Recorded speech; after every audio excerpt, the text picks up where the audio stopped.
देश के गद्दारों को गोली मारो ...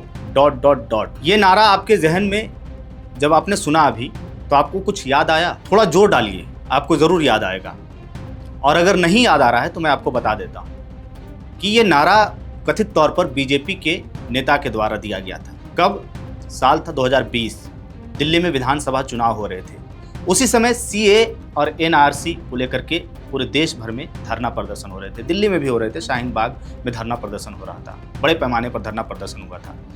उसके बाद दिल्ली में दंगा होता है और उसी दौरान ये नारा दिया जाता है। बीजेपी के नेता हैं अनुराग ठाकुर, उनके द्वारा ये कथित नारा दिया जाता है और उसके बाद अलग अलग नेताओं के द्वारा अलग अलग बयान सामने आते हैं और इस तरीके से पूरा एक माहौल मुसलमानों के खिलाफ बनाया जाता है। और उसी मामले पर अब सुप्रीम कोर्ट ने क्या कुछ कहा है और इस तरह के हेट स्पीच को लेकर के सुप्रीम कोर्ट ने क्या कहा है वो आज हम अपने वीडियो में बात करेंगे। नमस्कार, द हिंदी टॉप देख रहे हैं आप और मैं हूं आपके साथ जानिसार खान। अब इस कथित नारे पर हम बात करेंगे कि आखिर ये कब दिया गया था, कहां दिया गया था और किसके द्वारा दिया गया था। ये मैंने आपको बता दिया है, विस्तार से बताते हैं। दरअसल ये नारा जो मैंने बताया आपको, ये नारा दिया गया था अनुराग ठाकुर जो हैं बीजेपी के नेता, उनके द्वारा दिया गया था। दिल्ली में विधानसभा चुनाव के दौरान ये वीडियो सोशल मीडिया पर खूब वायरल हुआ था, जिसमें रिठाला में आयोजित एक सभा में 27 जनवरी 2020 को अनुराग ठाकुर एक चुनावी सभा में नारा लगवाते नजर आ रहे थे, जिसमें वो कहते हैं कि देश के गद्दारों को ... और लोग नारा भी लगाते हैं और इसके आगे वो कहते हैं गोली मारो ... आगे आप समझ गए होंगे, आपको याद आ गया होगा। मंच से अनुराग ठाकुर ये कहते दिखते हैं, कहते हैं कि पीछे तक आवाज जानी चाहिए, गिरिराज जी को सुनाई दे, ऐसा उन्होंने कहा था। उसके बाद अनुराग ठाकुर पर यह आरोप लगा कि शाहीन बाग में प्रदर्शनकारियों के खिलाफ उन्होंने ये भाषण दिया था। उस समय जैसा कि मैंने बताया कि शाहीन बाग में ये धरना प्रदर्शन चल रहा था। एक और है बीजेपी के नेता प्रवेश वर्मा, उनके बयान पर भी सुप्रीम कोर्ट ने क्या कुछ कहा है। उनका मामला भी सुप्रीम कोर्ट में गया था, उस पर क्या कहा है वो भी बताएंगे आपको। दरअसल प्रवेश वर्मा ने कहा था कि भाजपा के जीत के बाद कुछ ही घंटों के अंदर प्रदर्शनकारियों को भगा दिया जाएगा और यह भी कहा गया कि अगर उन्हें अनियंत्रित छोड़ दिया गया तो वे बलात्कार और हत्या करेंगे। इसके साथ ही 2022 में प्रवेश वर्मा के भाषण की एक क्लिप सोशल मीडिया पर वायरल हो रही थी। इसमें प्रवेश वर्मा कहते हैं कि जहां जहां ये आपको दिखाई दें, मैं कहता हूं कि अगर इनका दिमाग ठीक करना है, इनकी तबीयत ठीक करनी है तो इनका एक ही इलाज है, वह है संपूर्ण बहिष्कार। इसके बाद उन्होंने सभा में शामिल लोगों से पूछा, आप इस बात से सहमत हो? हाथ खड़ा करके बोलो सहमत हो। बारिश हो रही थी, बारिश में लोग छाता लिए हुए थे, उसके बावजूद भी लोग हाथ खड़ा करके बोलते नजर आए। यही बात जो प्रवेश वर्मा ने बुलवाई। प्रवेश वर्मा कथित तौर पर यह भी कहते हैं और कि मेरे साथ बोलो, हम इनका संपूर्ण बहिष्कार करेंगे, हम इनके दुकान रेहड़ियों से कोई सामान नहीं खरीदेंगे, हम इनको कोई मजदूरी नहीं देंगे। तो ये बीजेपी के दो नेता थे। 2020 में इन्होंने कथित तौर पर यह बयान दिया था, उसको लेकर के सुप्रीम कोर्ट में मामला पहुंचा था। अब आपको बताते हैं कि ये मामला आखिर क्या है, मतलब कैसे पहुंचा और क्या हुआ था ये, और सुप्रीम कोर्ट ने क्या कहा है। दरअसल जो 2020 में भाषण दिए गए, दोनों नेताओं के द्वारा जो भी बयान दिए गए, उस पर सुप्रीम कोर्ट ने कहा है कि इस मामले में उनके खिलाफ एफआईआर दर्ज करने के लिए कोई संज्ञेय अपराध नहीं बनता है, ये सुप्रीम कोर्ट ने कहा है। अब आपको बताते हैं कि संज्ञेय अपराध क्या है। कॉग्निजेबल ऑफेंस आप समझते होंगे, इसका मतलब यह है कि ऐसे अपराध से होता है, या मतलब इसका यह है कि जिसमें पुलिस को बिना वारंट के गिरफ्तारी करने और बिना अदालत के अनुमति के जांच शुरू करने का अधिकार होता है। पुलिस के पास ये अधिकार होता है, वो गिरफ्तार कर सकती है और जांच शुरू कर सकती है।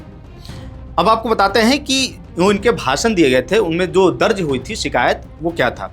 उस दर्ज शिकायत में ये हेट स्पीच का मामला बताया गया था। इन शिकायतों में कहा गया था कि उन्होंने जनवरी 2020 में नागरिकता संशोधन अधिनियम यानी सीएए के खिलाफ प्रदर्शन कर रहे लोगों को निशाना बनाते हुए नफरती भाषण दिए थे। अब ये शिकायत किसने दर्ज कराई थी वो भी आपको बता देते हैं। दरअसल सीपीएम नेता हैं वीरेंद्र करात और इनके साथ जो याचिका डाला था जिन्होंने, वो हैं केएम तिवारी। इनकी याचिका पर सुनवाई करते हुए सुप्रीम कोर्ट ने 29 अप्रैल को जस्टिस विक्रम नाथ और संदीप मेहता की बेंच ने सुनवाई की, जो दिल्ली हाई कोर्ट के फैसले को बरकरार रखा।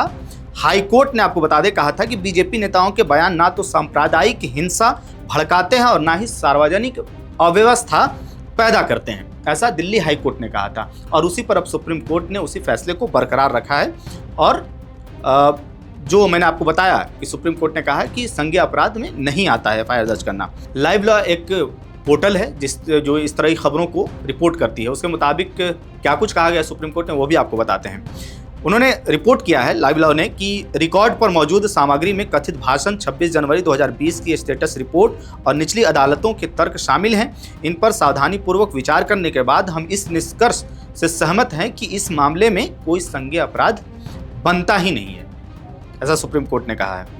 वहीं आपको बता दें कि वीरेंद्र करात की याचिका जो डाली गई थी, इनमें दोनों नेताओं की ओर से दिए गए भाषणों का जिक्र किया गया था। 26 अगस्त 2020 को ट्रायल कोर्ट ने वर्मा और ठाकुर के खिलाफ शिकायत यह कहते हुए खारिज कर दी थी कि सक्षम प्राधिकारी की पूर्व अनुमति के बिना यह कानूनी रूप से स्वीकार्य नहीं है। इसके बाद 13 जून 2022 को दिल्ली हाई कोर्ट ने भी करात और तिवारी की FIR दर्ज कराने की मांग खारिज कर दी थी।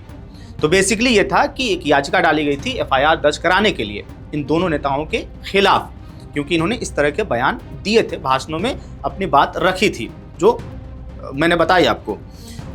लेकिन हाई कोर्ट ने उस वक्त कहा था कि बयान किसी विशेष समुदाय के खिलाफ नहीं थे और ना ही उन्होंने हिंसा या सार्वजनिक व्यवस्था को बिगाड़ने के लिए लोगों को उकसाया था, ऐसा हाई कोर्ट ने कहा था। सुप्रीम कोर्ट ने क्या कहा वो भी मैंने आपको बताया है। सुप्रीम कोर्ट ने आपको बता दें कि हेट स्पीच मामलों पर जो सुनवाई करते हुए कहा है, इसके साथ साथ और भी कुछ कहा है, वो भी आपको बताते हैं।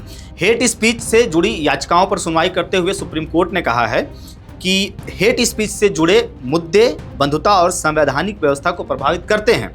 इन याचिकाओं में हेट स्पीच को लेकर के अलग से कानून बनाने की मांग की गई थी। हालांकि अदालत ने यह भी माना कि ऐसे अपराधों से निपटने के लिए आपराधिक कानून में पहले से पर्याप्त प्रावधान मौजूद हैं। अगर किसी बदलाव की जरूरत है तो यह फैसला संसद को करना चाहिए। बेंच ने कहा कि आपराधिक कानून का मौजूदा ढांचा, जिसमें पहले की भारतीय दंड संहिता और संबंधित कानून शामिल हैं, शत्रुता को बढ़ावा देना, धार्मिक भावनाओं को ठेस पहुंचाने या सार्वजनिक शांति भंग करने वाली गतिविधियों से पर्याप्त रूप से निपटने में सक्षम है। याचिकाकर्ताओं ने केंद्र सरकार को आपको बता दें कि यह निर्देश देने की मांग की थी, यानी केंद्र सरकार को ऐसा याचिका में मांग किया गया था कि वह हेट स्पीच और अफवाह फैलाने से जुड़े मौजूदा कानून ढांचे की समीक्षा करे और जरूरत के मुताबिक नए कदम उठाए।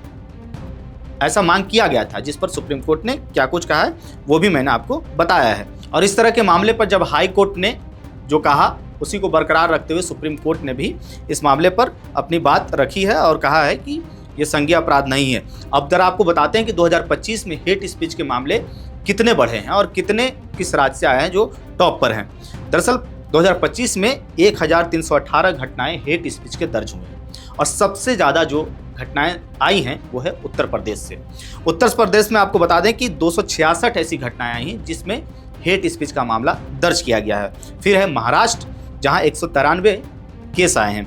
मध्य प्रदेश में 172, उत्तराखंड में 155 और दिल्ली में 76 केस ऐसे हैं जिसमें कहा गया है कि हेट स्पीच का मामला है।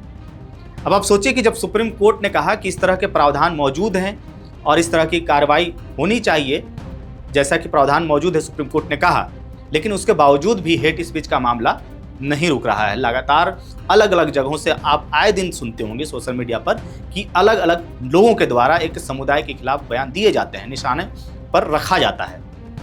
लेकिन जो दिल्ली विधानसभा चुनाव 2020 के दौरान दिया गया था प्रवेश वर्मा और अनुराग ठाकुर के द्वारा, उस पर हाई कोर्ट ने कहा क्या कुछ वो मैंने आपको बताया, सुप्रीम कोर्ट ने अब क्या कुछ कहा वो भी मैंने आपको बताया। और इस तरह के माहौल जो बनाए गए उस वक्त, उस पर यह अब कहा जा रहा है कि ये कोई अपराध नहीं है।